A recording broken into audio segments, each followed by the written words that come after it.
யாரு மின்னலா இல்ல அம்மா ஜன்னலு பிறக்கும் போதே உலகத்தை அழிக்க பிறந்திருக்குதுக்கா. இப்போ ஒரு சில நாட்களாக வந்து சோஷியல் மீடியா பக்கம் போனாலே மாஸ்டர் மகேந்திரனுடைய ஒரு ரீசன்ட் பேட்டியை வச்சு எல்லாரும் பயங்கரமாக வந்து அவரை ட்ரோல் பண்ணி கலாச்சிக்கிட்டு இருக்கீங்க இல்லை? கரண்ட் போதா எல்லாருக்கும்? கரண்ட் நைட் ஆனால் டெய்லி சோலார் சிஸ்டம்னு ஒன்று கண்டுபிடிச்சானுங்க.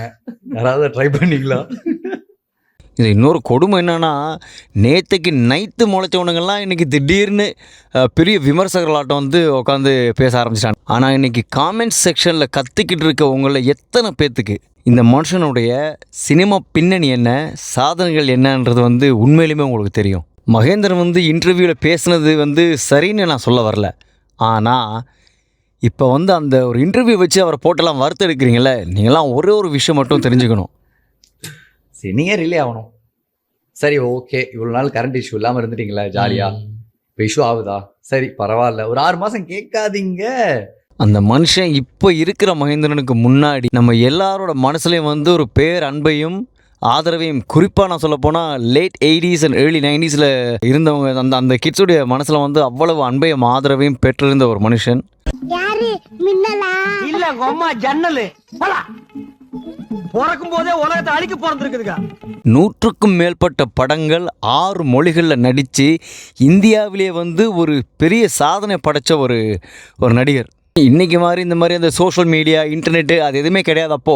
அப்படி இருந்த டைமில் கூட அந்த சின்ன வயசில் பல ஜாம்பவான்களுக்கு ஈடாக நடித்து பல மாநில விருதுகளை வாங்கி சாதனை படைத்தவருங்க அந்த மனுஷன். இது எல்லாத்தையும் விட முக்கியமாக நம்ம எல்லோரும், எஸ்பெஷலி எனக்காக நான் பேசலாம், நம்ம எல்லோரையும் வந்து உண்மையாலுமே மனசை விட்டு சிரிக்க வச்ச ஒரு மனுஷங்க. இப்போ ரீசன்ட் இன்டர்வியூவில் வந்து அவர் சொன்ன விஷயம் தப்பு தான், சரியா, அவர் தேர்ந்தெடுத்த வார்த்தைகள் தவறு தான், ஓகே, ஒத்துக்கிறேன், இல்லைன்னு இல்லை. ஆனால் ஏதோ அதுக்காக வந்து அவர் ஏதோ பெரிய ஒரு குற்றம் செய்த ஒரு மனுஷனா எல்லாரும் இப்படி குதிக்கிறீங்களே தையத்தக்கான்னு. மகேந்திரன் வந்து ஒரு செலிப்ரிட்டியாக இருக்கிறதால வந்து இன்றைக்கி அது ஒரு பெரிய இஷ்யூ ஆச்சு, எல்லோரும் பேசுகிறீங்க. ஆனால் பேசுகிற உங்களில் எத்தனை பேர் வந்து நீங்கள் நேர்மையாக இருக்கீங்க? எங்கே சொல்லுங்கள் பார்க்கலாம், உங்கள் நெஞ்சுக்கே நீங்கள் சொல்லுங்கள் பார்க்கலாம். இன்க்ளூடிங் நான் என்னையும் தான் சொல்கிறேன், நானும் ஒன்றும் விதிவிலக்கு இல்லை.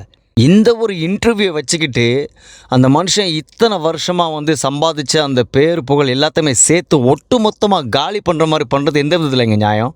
இதில் இன்னொரு கேவலம் என்னென்னா, இன்றைக்கி இந்த மாதிரியான இந்த ஹெய்ட் ட்ரெண்டை வந்து க்ரியேட் பண்ணுறதே ஒரு சில மீம் கிரியேட்டர்ஸ் தான்.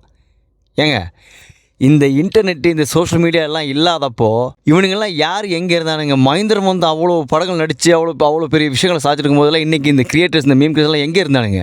திடீர்னு முளைச்சி வந்து பேசுகிறானுங்க.